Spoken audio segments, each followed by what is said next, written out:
रीतिकाल के प्रतिनिधि कवि बिहारी का यह दोहा उनकी बिहारी सत्सई से अवतरित है, उद्धृत है।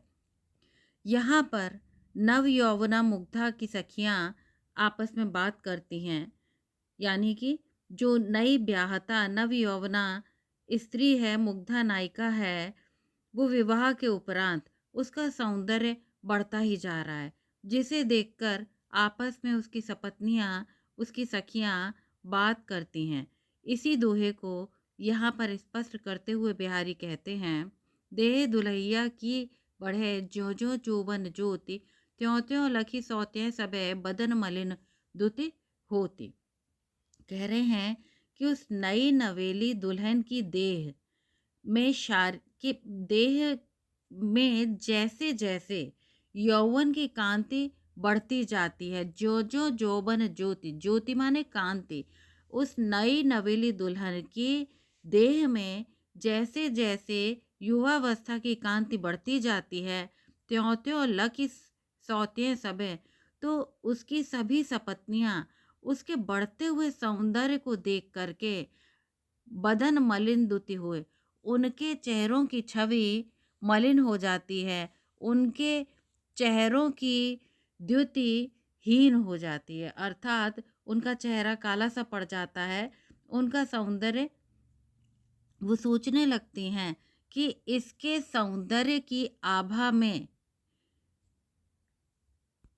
नायक मुग्ध होकर बंध गया है और अब वो इसके बढ़ते हुए सौंदर्य के कारण इसके ही चारों तरफ चक्कर लगाएगा, अर्थात अब सपत्नियों को ये भय है कि नई पत्नी के आ जाने से वो उन्हें छोड़ देगा और इसी नवोढ़ा नायिका के चक्कर में लगा रहेगा, नवोढ़ा नायिका के प्रेम के पाश में बंध जाएगा।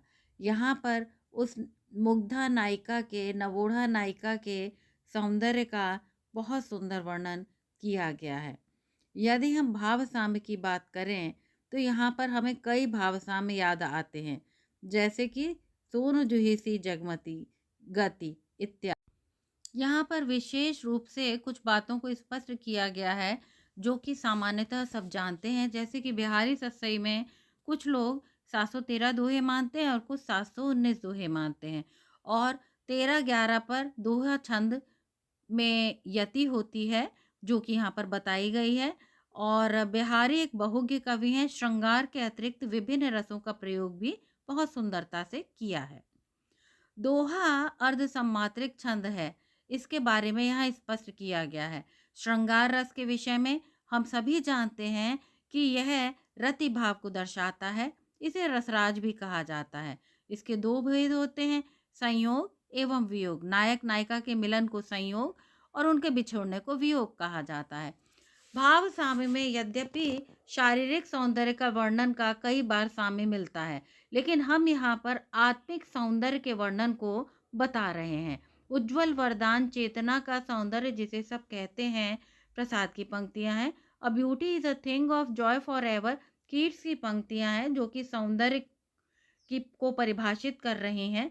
इसी के साथ साथ कई अन्य उदाहरण भी दिए गए हैं जिनका प्रयोग आप यथास्थान कर सकते हैं, जो कि प्रत्येक दोहे में किए जा सकते हैं।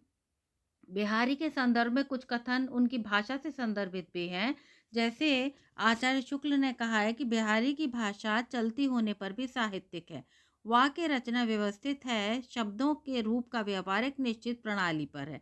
और राधाचरण गोस्वामी का यह कथन बहुत महत्वपूर्ण है, सभी याद कर लें, यदि तू सूर सूर तुलसी ससी उडगन केशव दास हैं तो बिहारी पीयूष वर्षी मेघ हैं। रीतिकाल के सबसे अधिक लोकप्रिय कवि बिहारी हैं, ऐसा हजारी प्रसाद द्विवेदी का मानना है।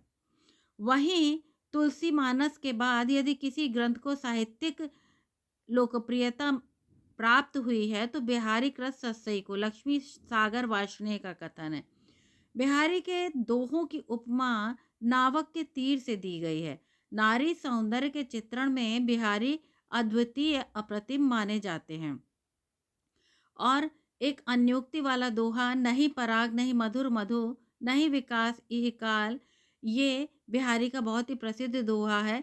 इसके संदर्भ में वर्णन यहाँ पर कर दिया गया है। यदि आपको ये अच्छा लगे तो कृपया चैनल को लाइक, शेयर और सब्सक्राइब अवश्य करें।